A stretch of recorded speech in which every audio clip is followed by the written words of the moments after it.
Alright, so this is my son's room, and this is his closet space. Now, the closet door is 36 inches wide. Okay. The closet itself is 62 inches wide. So we have space, like I can hide in here.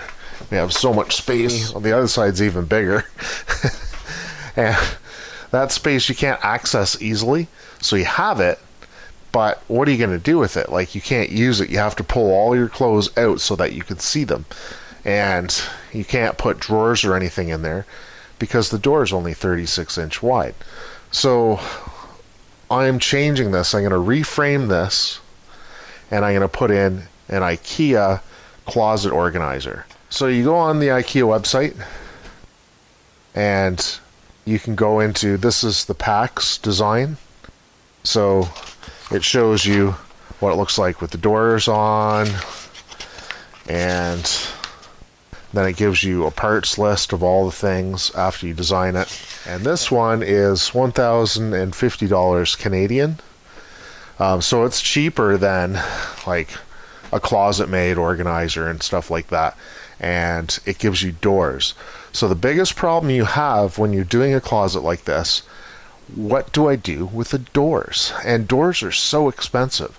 And that's why the IKEA one is just so much cheaper, because everything is cheaper and it's all designed to fit together. So first thing is measure your closet. Second, find parts that will fit in your closet. So like I say, I'm reframing this. I'm going to redo the frame here. This is not a supporting wall, so it's not a big deal.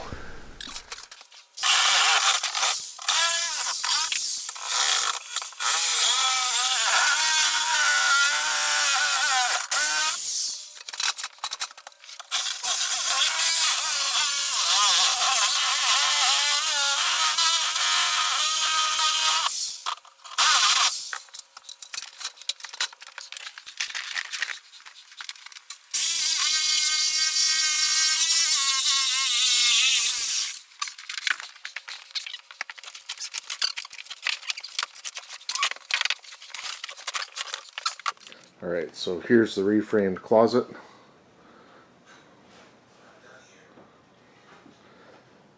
It's significantly wider.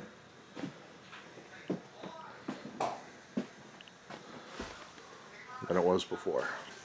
As you can see down here on the floor, not only is the floor not flat, because we've got a high spot over there, but because of that high spot, there's a ½ inch difference in height from the high spot to this low spot.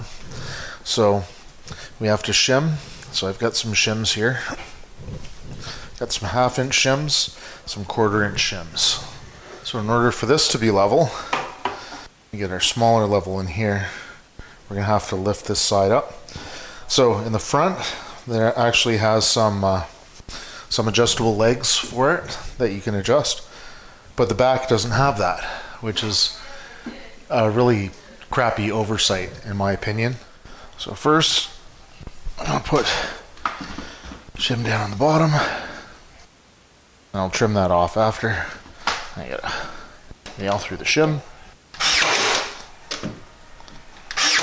So I got this whole pile of shims here. Put that up, nailed it in place, right? Make sure it's plumb.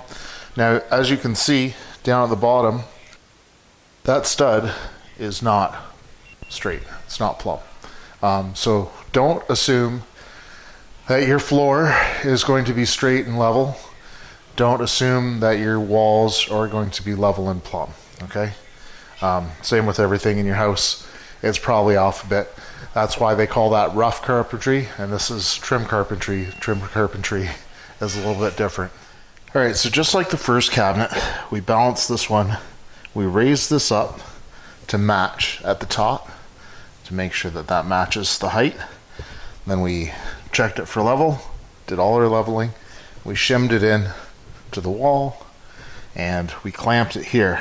Clamped it at the bottom and at the top just to pull it tight. And then we shimmed it, right?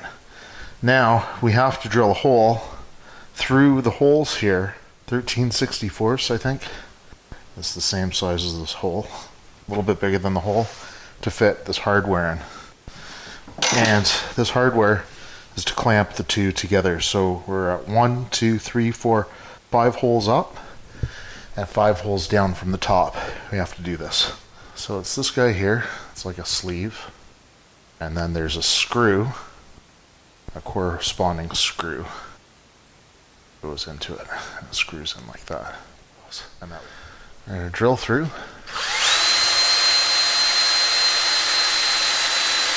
Which one it was? Put that all the way in and put the screw in from the other side. And we just tighten these up together.